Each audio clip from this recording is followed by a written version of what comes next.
વડોદરા શહેરની મધ્યમાં આવેલા મંગળ બજારમાં દબાણ શાખાની ટીમ ઓચિંતી ત્રાટકી. વાડી સિટી અને ટ્રાફિક પોલીસને સાથે રાખીને અહીંના હંગામી દબાણો દૂર કરવા સાથે નડતરરૂપ દબાણો કબજે કરવાની કાર્યવાહી શરૂ કરવામાં આવી હતી. દબાણ શાખાની ટીમ સવારના સમયે અહીં આવી પહોંચતા ગેરકાયદેસર રીતે રસ્તાને નડતરરૂપ લારી ગલ્લા પથારા લગાવી દેનારાઓમાં ભાગદોડ મચી ગઈ હતી. દબાણ શાખાની અહીં ન્યાય મંદિર સામેના માર્ગે થઈને પ્રતાપ ટોકીઝની સામેની ગલીની અંદર જઈ હંગામી દબાણો દૂર કર્યા હતા. સમગ્ર કાર્યવાહી દરમિયાન પાલિકાની દબાણ શાખાએ અલગ અલગ જગ્યાએથી 2 ટ્રક જેટલો ગેરકાયદેસર સામાન જપ્ત કર્યો હતો.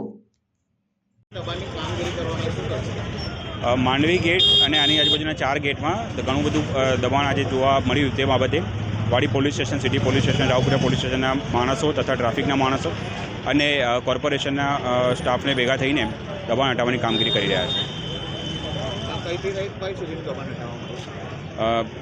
માંડવી ગેટથી શરૂ કરીને લહેરીપુરા ગેટ સુધી આવ્યા અને ત્યાંથી પછી લહેરીપુરા ચોકીથી દૂધવાળા મહોલ્લા થઈને ફરી પાછા માંડવી ગેટ તરફ અમે પ્રયાણ કરી રહ્યા છીએ. હા, જ્યાં પાર્કિંગ નથી અને નો પાર્કિંગ ઝોનમાં જે ગાડીઓ મૂકવામાં આવી છે તેના પર કાનૂની કાર્યવાહી કરવામાં આવશે.